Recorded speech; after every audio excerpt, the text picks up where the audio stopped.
Assalamualaikum warahmatullahi wabarakatuh. Apa kabar teman-teman peserta PPG, insyaallah calon guru profesional. Pada kesempatan kali ini kita akan melanjutkan latihan soal kita, atau bisa dikatakan mini tryout untuk mapel bahasa Indonesia. Bagi yang baru bergabung, tonton video-video lainnya termasuk pedagogi dan sosial kepribadian. Di situ sudah banyak saya buat soal dan pembahasannya. Silahkan ditonton di playlist, buka di playlist di video saya ya. Jangan lupa subscribe, like, dan bantu share biar saya lebih semangat lagi mengupload video-video terbaru. Baik, kita langsung masuk ke kisi-kisi latihan soal atau tryout pertama kita. Ini dia kompetensi profesional, capaian pembelajaran, sama dengan part-part sebelumnya. Indikator esensial menentukan pernyataan umum teks eksplanasi ya. Bacalah dengan cermat teks eksplanasi berikut ini. 1. Banjir adalah fenomena bencana alam yang terjadi disebabkan aliran sungai yang tidak mampu menahan debit air yang masuk. Akibatnya, air tersebut meluap hingga pemukiman warga. 2. Penyebab banjir dapat dibagi menjadi dua, yakni karena faktor alam dan faktor sosial. 3. Faktor alam yang menyebabkan terjadinya banjir ialah tingginya intensitas dan curah hujan yang terjadi ditambah dengan buruknya saluran air dan tidak adanya daerah resapan air yang dengan kata lain akan menambah buruk dampak banjir. Faktor sosial yang menjadi penyebab terjadinya banjir ialah faktor pertumbuhan penduduk yang pada akhirnya manusia mengubah lahan hijau dan daerah resapan air menjadi pemukiman warga. Pernyataan umum teks eksplanasi di atas terdapat pada kalimat A 1 dan 2, B 2 dan 3, C 3 dan 4, D 2 dan 4, E 1 dan 3. Dijawab dulu, saya kasih waktu sekitar 3 menit. Maaf, 10 detik ya.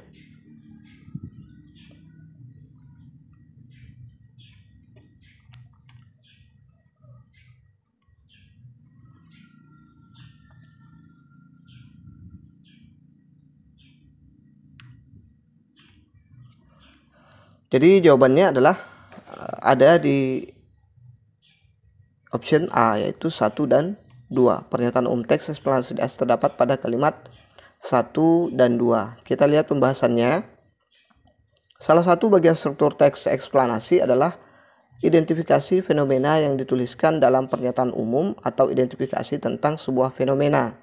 Untuk itu, pernyataan umum yang tepat untuk mengawali identifikasi fenomena adalah kalimat 1 dan 2. Sedangkan untuk kalimat 3 dan 4 sudah merupakan bagian penggambaran rangkaian kejadian.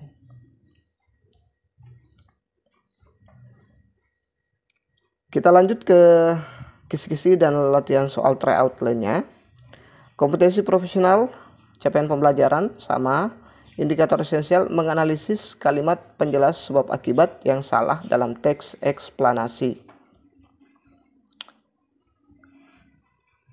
Bacalah dengan saksama teks eksplanasi berikut. Kepulauan Raja Ampat merupakan rangkaian 4 gugusan pulau yang berdekatan dan berlokasi di barat bagian kepala burung Vogelkop, Pulau Papua.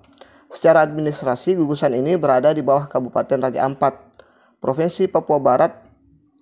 610 pulau yang tersebar, tetapi baru hanya 35 pulau yang ditempati oleh penduduk.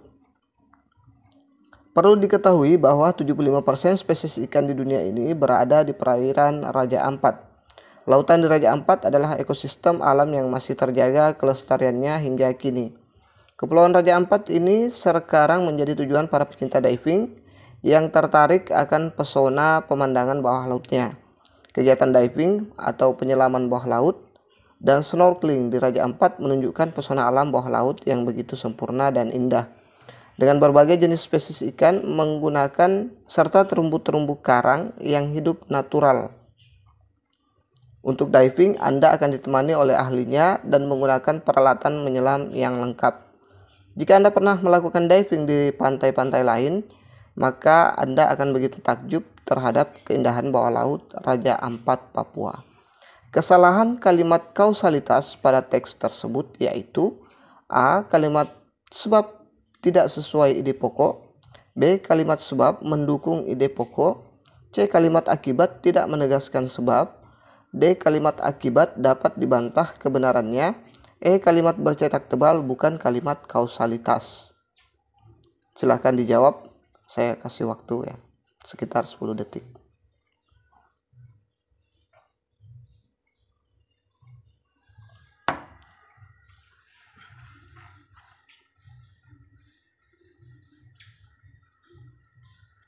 Jadi jawabannya adalah option C, kalimat akibat tidak menegaskan sebab ya. Kita lihat pembahasannya. Pada teks tersebut yang merupakan kalimat kausalitas ditunjukkan oleh perlu diketahui bahwa 75% spesies ikan di dunia ini berada di perairan Raja Ampat. Lautan di Raja Ampat adalah ekosistem alam yang masih terjaga kelestariannya hingga kini. Sebab Kepulauan Raja Ampat ini sekarang menjadi tujuan para pecinta diving yang tertarik akan pesona pemandangan bawah lautnya. Akan tetapi kalimat akibat seolah tidak menegaskan kalimat sebab ya. Dia seolah-olah tidak menegaskan kalimat sebab ya. Kalimat akibat perlu diperbaiki misalnya oleh sebab itu ya. Kepulauan Raja Ampat ini sekarang menjadi tujuan para pecinta diving yang tertarik akan pesona pemandangan bawah lautnya. Dengan demikian jawaban yang tepat adalah opsi C. Ini ya. Harusnya di sini ada kata oleh sebab itu ya, untuk menegaskan kalimat akibat ini tadi. Nah, harusnya di sini ada kata oleh sebab itu sebelum Kepulauan Raja Ampat ini ya, untuk menegaskan akibat, kalimat akibat ya. Untuk menegaskan kalimat sebab tadi ya, yang di atas itu, yang ini. Oke, kita lanjut ke soal berikutnya. Indikator esensial menemukan bagian-bagian teks LHO. Bacalah dengan cermat teks laporan hasil observasi berikut ini. Mengenal kelinci pedaging di Jawa. Nah, kalau ketemu dengan soal seperti ini, teman-teman, seperti yang tadi juga, yang Raja Ampat itu, jangan dibaca semua ya. Nanti kita kehabisan waktu. Saya baca itu hanya karena kita sedang latihannya, tapi nanti pada saat dites langsung ke soalnya saja ya. Ingat ya teman-teman. Baik, mengenal kelinci pedaging di Jawa. 1. Kelinci pedaging di Jawa merupakan binatang yang termasuk dalam kategori mamalia, yakni binatang yang beranak dan menyusui anaknya. 2. Sebelum diternak, binatang ini merupakan hewan liar yang terdapat di daerah Afrika dan Eropa. 3. Bersamaan dengan kolonialisasi bangsa Eropa, khususnya di daerah Asia, kelinci mulai dibawa ke negeri-negeri jajahan untuk dikembangbiakkan. 4. Pulau Jawa termasuk salah satu pulau yang mendapatkan kelinci dari negeri Belanda. 5. Hewan yang rata-rata bisa hidup sampai 5 hingga 10 tahun ini masa produktifnya ketika berumur 1 hingga 3 tahun. 6. Pada usia ini kelinci mampu menghasilkan banyak anak, yakni 6 sampai 8 ekor dengan masa bunting 30 sampai dengan 35 hari. 7. Sebagai binatang pengerat, kelinci sangat menyukai umbi-umbian seperti wortel, ubi atau singkong. 8. Harga kelinci pedaging sangat bervariasi. 9. Setidaknya kelinci pedaging bisa laku antara 50 sampai dengan 80.000 rupiah per ekor. 10. Harga sepasang kelinci indukan berkisar antara 200 sampai 250.000 rupiah. 11. Kelinci merupakan salah satu hewan ternak yang menguntungkan. 12. Binatang ini sangat gampang dipelihara dan jarang terserang penyakit. 3. Secara ekonomis, beternak kelinci masih menjadi peluang usaha yang menguntungkan, mengingat biaya perawatan dan produksinya tidaklah mahal. Kalimat yang termasuk pada bagian pendahuluan adalah kalimat A 1 sampai dengan 2, B 1 sampai dengan 3, C 1 sampai dengan 4, D 1 sampai dengan 5, E 1 sampai dengan 6.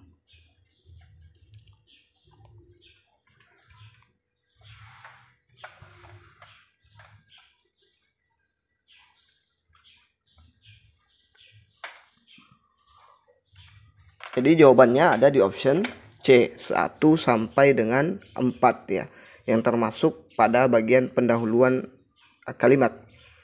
Kita lihat pembahasannya. Kalimat 4 hingga 10 berisi perincian bagian yang hal yang dilaporkan. Kalau binatang mencakup ciri fisik, habitat, makanan, perilaku. Kalau tumbuhan berupa perincian ciri fisik, bunga, akar, buah, atau perincian bagian yang lain. Perincian manfaat dan nutrisi juga dipaparkan pada bagian ini. Kalau yang dilaporkan berupa objek, deskripsi bagian berisi klasifikasi objek dari berbagai segi dan deskripsi manfaat suatu objek. Sifat-sifat khusus objek. Oleh karena itu, bagian ini disebut deskripsi bagian. Kalimat 1 hingga 3 merupakan bagian pernyataan atau definisi umum yang berisi definisi, kelas atau kelompok. Keterangan umum atau informasi tentang subjek yang dilaporkan dalam hal ini adalah kelinci. Kalimat 11 hingga 13 merupakan bagian simpulan yang berisi ringkasan umum tentang hal yang dilaporkan. Ini ya. Sampai di sini ya.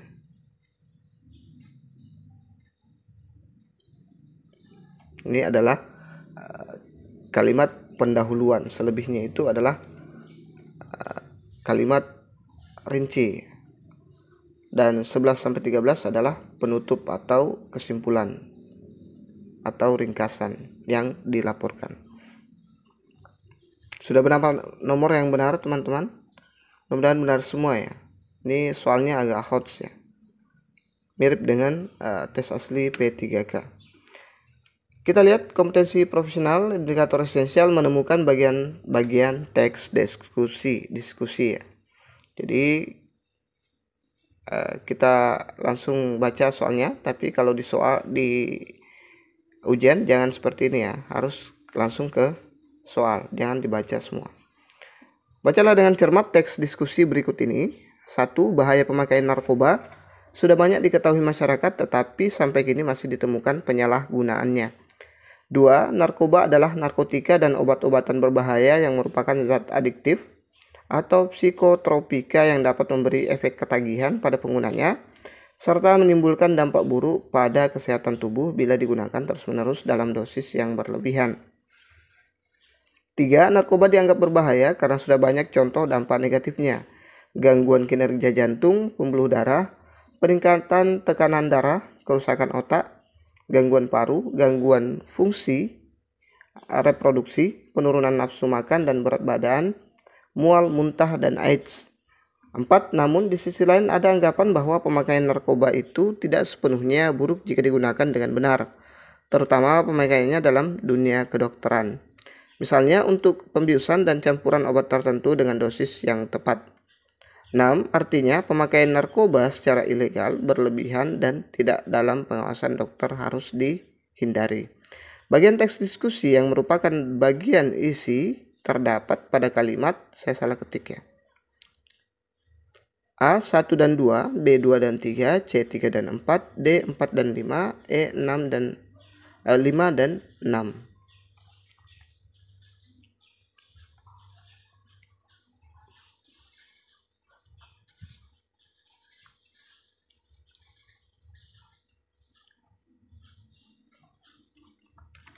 Jadi jawabannya adalah 1 dan 2 yang merupakan isi dari bagian teks di atas ya.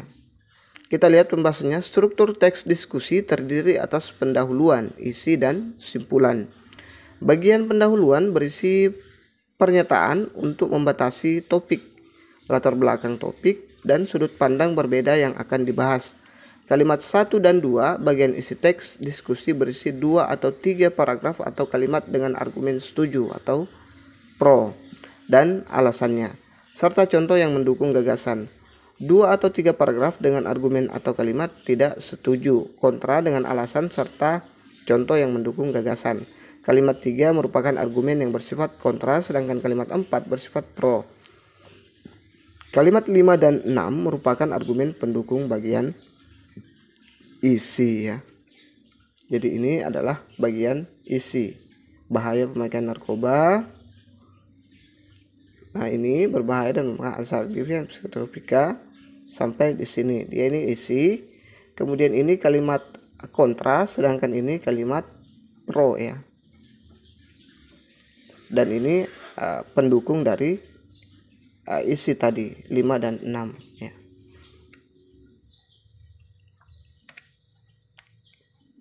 Kita lanjut ke soal berikutnya. Indikator esensial melengkapi teks eksplanasi yang rumpang. Ya, dia ada teks eksplanasi yang rumpang. Bacalah dengan cermat paragraf rumpang berikut ini. Titik-titik membeli kendaraan ibarat dua sisi mata uang. Di satu sisi, membeli kendaraan mungkin dibutuhkan oleh mereka yang kesulitan mengakses transportasi publik. Titik-titik berbeda dengan rumah. Nilai kendaraan baik itu mobil maupun motor akan mengalami depresiasi. Liputan.com 13 Juni 2017 7.42 waktu Indonesia Barat dengan perubahan. Ini tidak usah dibaca nanti kalau saat ujian ya, seperti ini. Ini hanya sumber saja ya. Pernyataan berikut yang sesuai dengan mengisi bagian rumpang yang ini maksudnya pada teks di atas adalah: A. Di sisi lain, jika untuk membelinya harus mengutang, mereka bisa terjebak dalam kubangan utang yang buruk. B. Di lain pihak, dalam membelinya mereka harus mengutang sehingga terjebak dalam kubangan utang yang buruk. C. Lain halnya, jika untuk membelinya harus mengutang, mereka bisa terjebak dalam kubangan utang yang buruk. D. Di lain sisi, dalam membelinya mereka harus mengutang sehingga terjebak dalam kubangan utang yang buruk. E. Dalam hal itu, untuk membelinya mereka harus mengutang sehingga terjebak dalam kubangan utang yang buruk. Jawab dulu.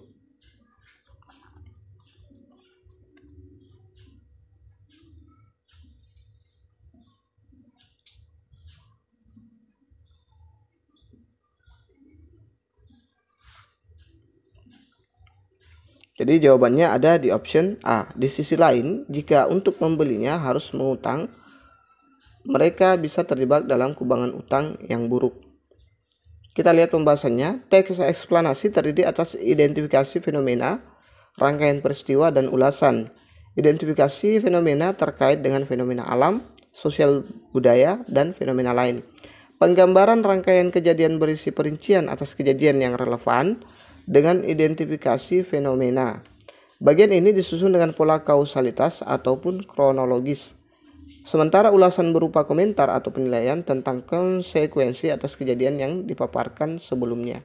Untuk melengkapi kalimat pada teks eksplanasi tergantung pada kalimat sebelum dan sesudahnya dengan mengedepankan kepaduan ide.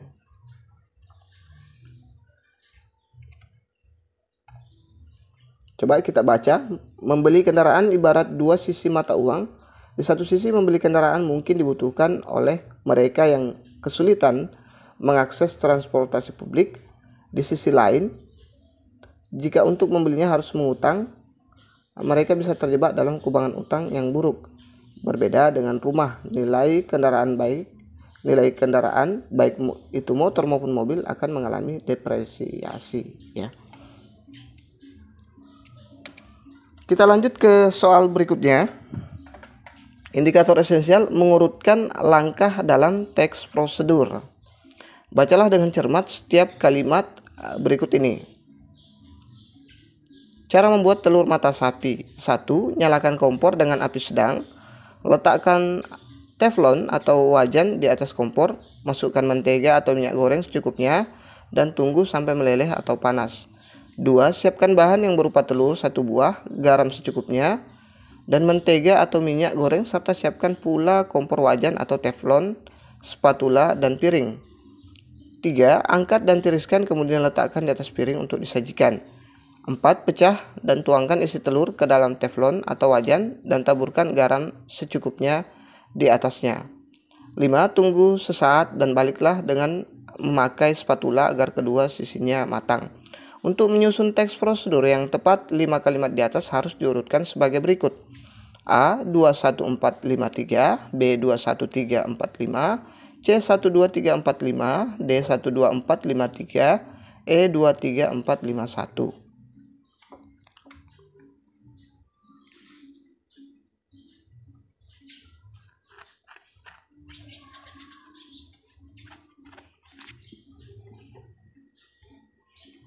Jadi jawaban yang tepat ada di option A ya. Saya lupa tandai teman-teman. Kita lihat teks prosedur berisi sejumlah pernyataan yang berkaitan dengan langkah membuat, melakukan, atau mengoperasikan sesuatu. Oleh karena itu, urutan atau langkah kerja harus runtut dan mudah dilakukan. Harus runtut ya, dan mudah dilakukan. Untuk prosedur membuat telur mata sapi adalah 2, 1, 4, 5, 3. Jadi jawaban yang tepat adalah option A ya. Saya sudah kasih kemarin triknya menjawab yang seperti ini. Silahkan tonton video-video sebelumnya. Triknya itu adalah mencari kembaran-kembaran yang paling banyak seperti ini. Jadi ini langsung kita lihat option A ya, seperti ini. Ada 3 kembar, 2-2. Jadi kita lihat dulu yang option A. Ingat, dalam soal seperti ini ada 3 benar, 3 salah, 1 benar, dan 1 pengecoh ya. Ini berfungsi sebagai pengecoh ya. Ini yang ketiga ini adalah salah ya teman-teman. Lihat lagi video saya sebelumnya. Oke, kita lanjut ke soal berikutnya.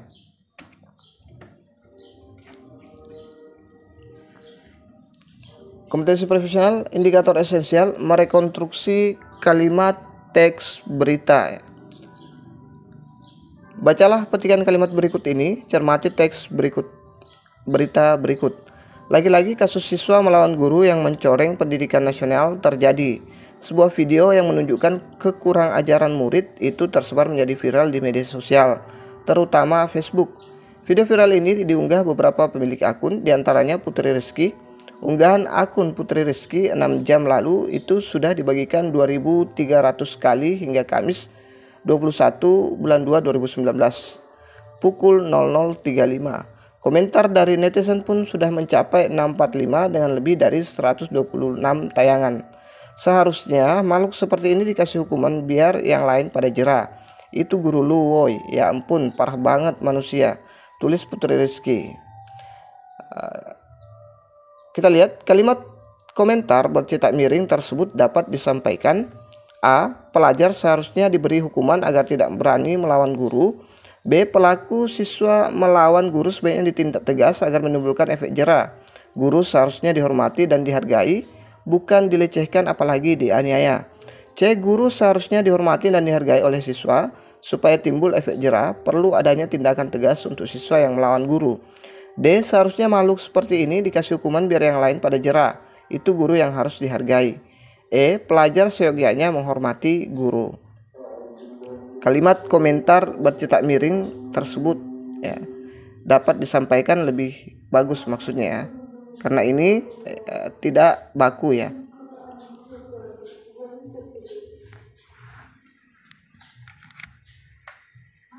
Jadi jawabannya ada di option C. Maaf saya buru-buru karena sudah waktu duhur ya. Tidak enak membahas sesuatu kalau sudah duhur. Kalimat bercetak miring tersebut dapat disampaikan di option sesuai dengan option C ya. Guru seharusnya dihormati dan dihargai oleh siswa. Supaya timbul efek jera, perlu adanya tindakan tegas untuk siswa yang melawan guru. Rekonstruksi kalimat adalah menyusun kembali kalimat tanpa membedakan isi ya. Rekonstruksi kalimat adalah menyusun kembali kalimat tanpa membedakan isi. Oleh karena itu, rekonstruksi kalimat bercetak miring yang tepat adalah option C ya, atau opsi C. Guru seharusnya dihormati dan dihargai oleh siswa. Supaya timbul efek jera, perlu adanya tindakan tegas untuk siswa yang melawan guru. Oke, itu saja dulu yang sempat saya share. Mohon di like, di subscribe, dan di share kemana-mana biar saya makin semangat. Sampai ketemu lagi di part berikutnya. Maaf saya harus berhenti sekarang untuk part ini karena sudah duhur ya. Oke, semoga berkah. Assalamualaikum warahmatullahi wabarakatuh.